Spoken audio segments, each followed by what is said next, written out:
Hello guys, നമുക്ക് ഇന്നതേ കണിക്കൊന്ന കിട്ടിയിട്ടുണ്ട് കേട്ടോ. ശരിക്കും നാളെ രാത്രിയാണ് നമ്മൾ കണി വെക്കേണ്ടത്.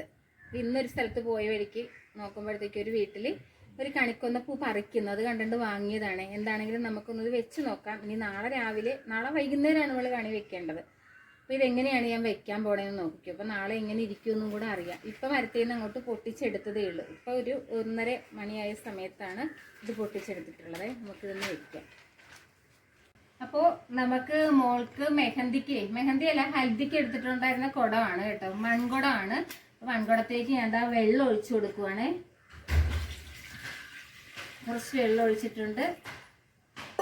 എന്നിട്ട് അതിനകത്തേക്ക് ഞാൻ ഇതിങ്ങനെ വെച്ച് കൊടുക്കുകയാണ്.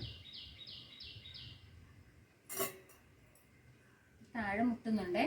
അപ്പം ഇങ്ങനെ ഇരിക്കട്ടെ. അപ്പം നാളെ നമ്മൾ കണി വയ്ക്കാൻ സമയത്ത് എങ്ങനെ ഇരിക്കുമെന്ന് നമുക്ക് നോക്കാമല്ലോ. അപ്പം നല്ലതാണെങ്കിൽ ഇത് തന്നെ എടുക്കാം. അതല്ലെന്നുണ്ടെങ്കിൽ പ്ലാസ്റ്റിക് പൂവൊക്കെ വാങ്ങിച്ച് വെക്കുന്നതിനേക്കാൾ നല്ലതാണല്ലോ. അല്പം വാടിയ പൂവാണെന്നുണ്ടെങ്കിലും ഒറിജിനൽ പൂ തന്നെ നമുക്ക് വെക്കാമല്ലോ.